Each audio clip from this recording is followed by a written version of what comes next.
Angels of Hope was founded in 2015 in Sudbury by myself, Christina Scarplini. I'm a certified addictions counselor with lived experience in mental health and addictions. Angels of Hope Against Human Trafficking strives to work alongside those who have been affected by human trafficking or those who have experienced violence, abuse, or assault within the sex trade industry. I was in active addiction for many years, using drugs as a substitute for mental health treatment. When I recovered, I sought to transform my experience into something positive and returned to school to obtain a diploma in mental health and addictions. I am now a certified addictions counselor and registered with the CACCF. I'm cognizant and very appreciative of the vital role that family, friends, and my general support system played in my recovery. I am also trained in suicide intervention and prevention, trauma counseling, mental health first aid, ADAD assessment, tobacco cessation, gambling, concurrent disorder, 12 core components of mental health and addiction, sensitivity training pertaining to sex trafficking, and extensive training in human trafficking, as well as training pertaining to sex work.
It was because of my mother and my stepfather that I was exploited. That's what makes it so hard, because that's the life that was stolen from me.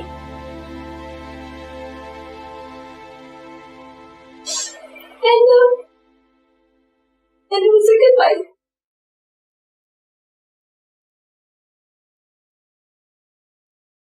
My name is Lindsay Basel-Lalonde, and I'm a keynote speaker on violence against all persons in Sudbury community. And specifically, as a keynote speaker, I work with various different agencies. One would be Health Sciences North with our hospital. I've also done work with Immigrant Services and working with violence against women, specifically refugee and immigrant women. And also, I'm a survivor of sexual violence.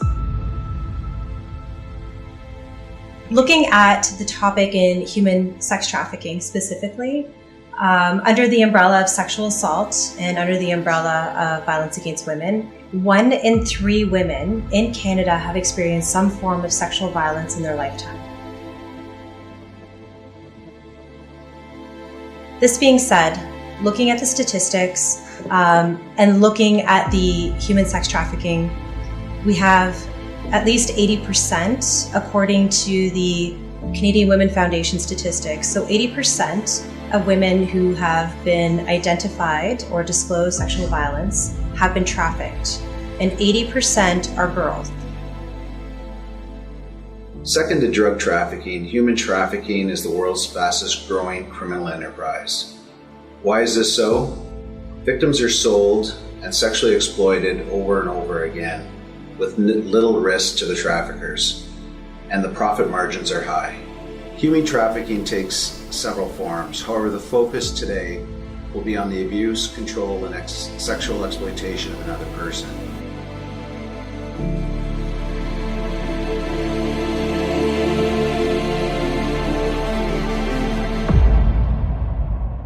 My mom was a single mom for a long time, until I was 12 years old, and until I was 11, 12. And we lived in Northern Ontario, and we moved to Southern Ontario to get closer to Sick Kids Hospital because my sister had medical issues. So when we moved, we didn't have any family members there or any friends that were close or nearby. So it was a new community and new schools and that sort of thing. So my stepfather started sexually assaulting me first. And then he eventually invited others to come over and have sexual interactions as well. I was really confused because the community that I lived in before was really a safe, secure community, and I had never really had to deal with any sort of predators or anything coming into my household. Or my mom didn't date all that much, so I didn't really understand the relationship between a man and a woman. And human sex trafficking, as we know, is a multi-billion-dollar business. And it's a multi-billion-dollar business for a reason. It's easy to lure victims and it's easy to sell them over and over again. Human trafficking is a severe violation of human rights through the exploitation of vulnerable people for profit. It was added to Canada's Criminal Code in 2005 and is defined as the recruiting, transporting, transferring, receiving, holding, concealing, harboring, and exercising control, direction, or influence over the movement of a person for the purpose of exploitation or facilitating their exploitation. Well, at first I became an addict about 4 years ago, and I got myself into debt with my drug dealer, not knowing at the time that he was a pimp as well. He ended up purposely giving me drugs, knowing that to owe him money, and me promising that I'd pay him back later. And then all of a sudden one day he told me that he needed his money and he wanted it now. And I had no way of paying him back at the time, so he ended up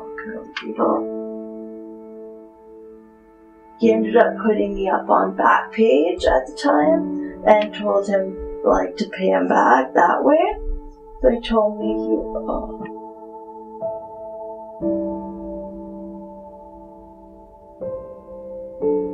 and that's how I was supposed to pay him back, was by him selling me. At first I didn't want to, so I refused.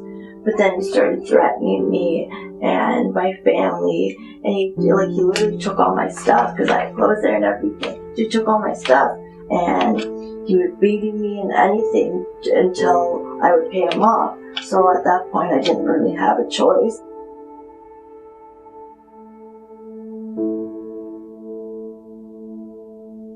Exploitation means causing a person to provide or offer to provide a labor or service by engaging in conduct that could reasonably be expected to cause the other person to believe that their safety or the safety of a person they know would be threatened if they did not provide the labor or service. According to the law, no one can consent to any of the activities that are part of the definition of human trafficking.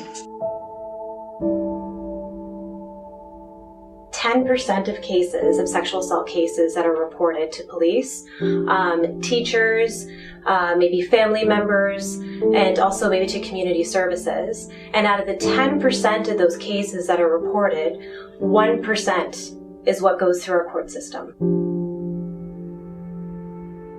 Why is it that some people don't want to report that they've been sexually exploited or sexually assaulted? There's so many various reasons. There are so many different cases. Often people think because it's a sexual assault case, and which again includes human sex trafficking, that it's a clear-cut case. That's not at all what goes on. Every case is unique. Every case is different.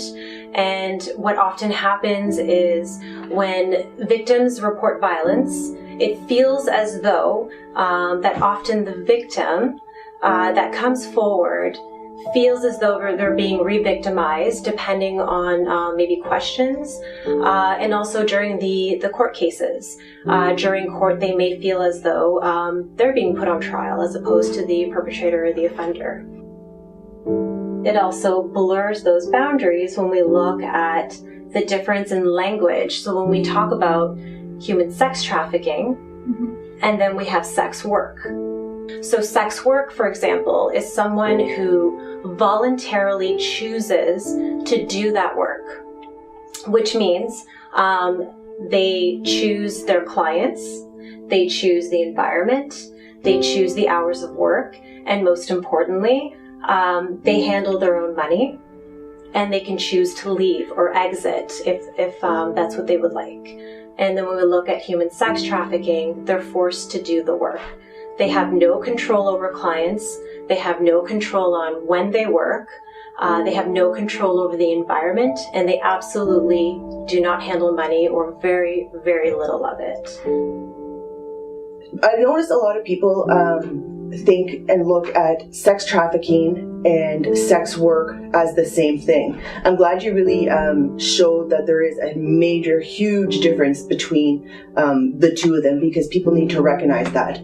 Absolutely. Absolutely. And that often, and where do we hear this, right? The media. Like generally in the media, you'll read in the newspaper, human sex trafficking, and then people are outraged, well, they shouldn't be working our streets. And it's like, it's a completely different category. And it's easy to be confused, but it's just to clarify that they're two completely different components.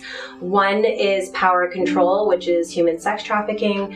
And of course, one is voluntary. Often, too, we look at, from the trafficker perspective, on what they prey upon. They prey upon young girls, preferably. We talked about youth being the most vulnerable, and especially pubescent girls going through self-esteem issues, self-compassion, depending on their home environment and relationships, with, again, relationships regarding their peers, family members, and so on. And that's something that they look upon and they prey on, and they make it look like they're your friend or they're your boyfriend, and they are going to sustain all of your needs. They're going to make all of your dreams come true, and they will give you that safe space to live, and they will tell you how beautiful you are and how important you are to them. But there's that catch that they have to work in order to keep getting that reciprocation of love. And when we look at that Maslow's hierarchy of needs, that's exactly what they're using to groom these girls. When things started happening, I was really confused and didn't know where to go, and I was confused as to whether my mother knew what was happening, or if my siblings knew what was happening, or if what I was being told by my stepfather was true or not. So it was just a lot of confusion and isolation, and I did a lot to try to avoid him and that sort of thing, while still trying to act like nothing was happening and just be normal.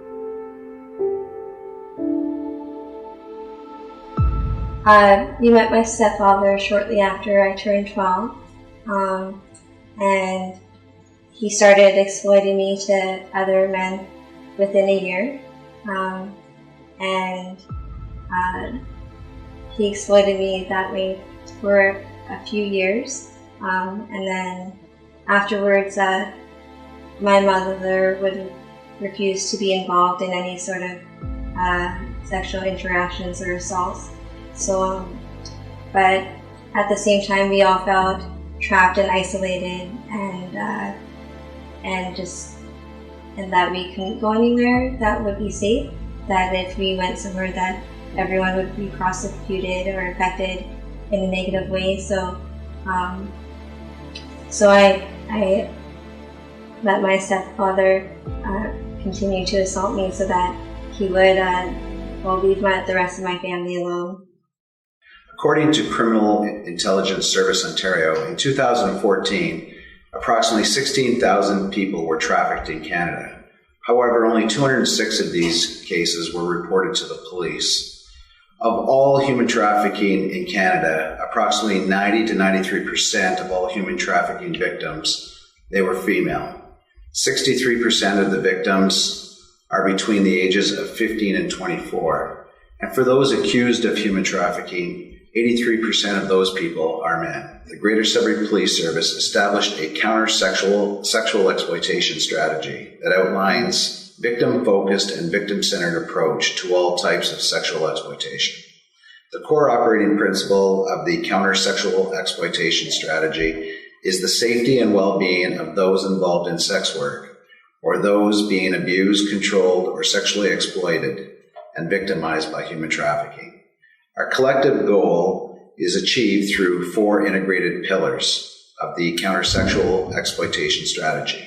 That is prevention, protection of victims, enforcement, and partnerships. The first pillar of the counter-sexual exploitation strategy is prevention. Prevention is best achieved by creating and providing education and awareness about the dangers associated to human trafficking, to our community and to our most at-risk people and vulnerable youth. The second pillar is protection of victims. The Greater Sudbury Police Service and community partners identify and build rapport and trust with exploited and victimized persons so harm reduction services and supports can be offered in a timely fashion. And the victims have sufficient trust to tell their stories of abuse and sexual exploitation. Furthermore, to reduce victimization, the Greater Sudbury Police Service prioritized all missing person investigations. The third pillar is enforcement. The human trafficking investigator works with law enforcement and judicial partners to identify and apprehend and hold accountable those persons who abuse, control, and sexually exploit others. The human trafficking investigations are intelligence-led, and the information is shared with other provincial and national law enforcement agencies and partners due to the multi-jurisdictional nature of the crime.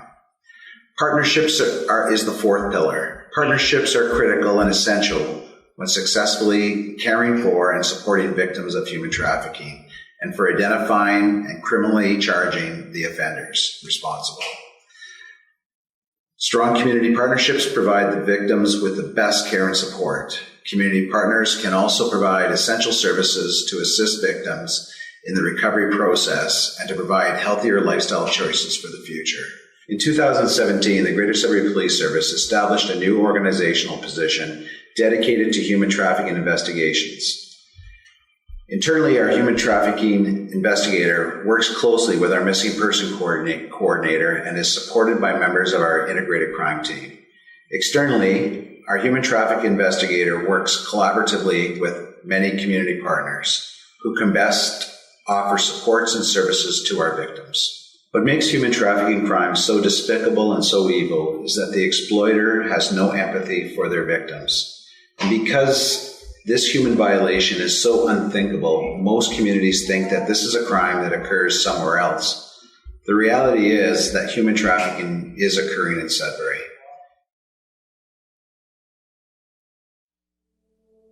I had recently broken up with my boyfriend, and I had met my new boyfriend, and we were friends for a bit, and then we started dating. And one night he had actually asked me if I wanted to make money. I didn't know what he meant, and he explained that he wanted me to have sex with his friends for money. I had told him no multiple times, and I can't remember the rest of the recollection of that night. I was drunk and I was stoned way past my limit, and I can't even remember whether I was conscious or not. I had went there the next day to ask him what had happened to me. He had told me I already done it, that I had already slept with his friend for money. And after that I had felt so terrible about myself.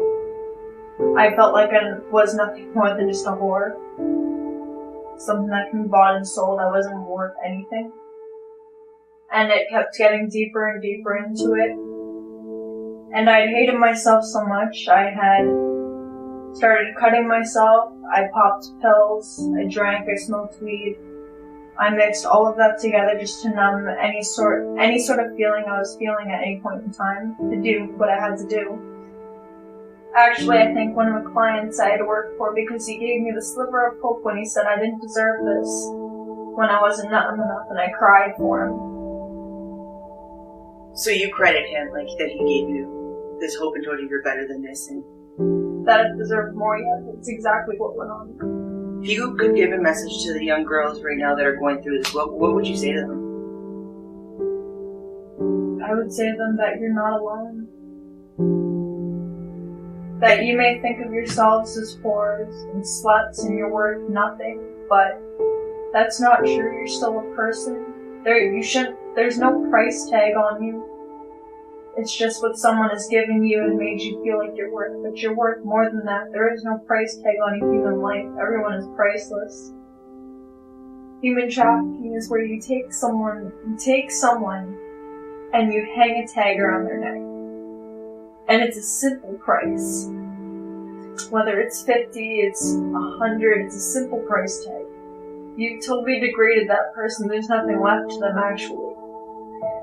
And after so many times of being sold, and sold, and sold, and sold, they become nothing but a shell. Because they now don't feel anything anymore. It's just, they're just there. They're just an item that you buy on a rack. You look pretty, I'm gonna buy you. Spend this much on you and that's all you're worth. Other than that, you're worth nothing. You become a shell. Your entire person you were before has been completely erased. My name is Kayla. I would like to share with you a little bit of my story and how Christina Scarpolini and Angels of Hope helped me. Last summer, I became a victim of human trafficking. 2 men trafficked me from southern Ontario to Sudbury. Because of this, I lost everything. My son, my family, my home, and everything I owned. It was the most terrifying and horrific thing I've ever gone through. Today, I'm very blessed and thankful to say that angels truly exist. Christina and Angels of Hope are a blessing. Christina reached out to me with such compassion, and when talking to her, I felt that everything was going to be okay. She helped me leave Sudbury safely and return to my family. We are also grateful to have had the dedication and help from this amazing organization. I hold a very special place in my heart for Christina and Angels of Hope. Keep up the great work, ladies. Much love. Right away, I felt comfortable speaking to you. You reassured me that what happened to me didn't define me as a person. I felt really comfortable. You were always there to talk to me when I needed someone, even when I was texting you at 2 a.m. I'm glad that I'm getting the opportunity to help others and whatnot, because when I first escaped my situation back in the day, I didn't have much help, or I found it hard to get help, or didn't know where to get help. So if I can help someone move through that process and learn how to have the mindset of a survivor rather than a victim, then I feel like I can make a difference, and then I can at least turn the negative stuff that happened to me into a positive in a way. I honestly, I don't know where I'd be right now if it weren't for you. Over your organization, everything you guys do. I can't thank you enough. Angels of Hope has helped me tremendously and continues to do so with other victims. Thank you for being here to help people.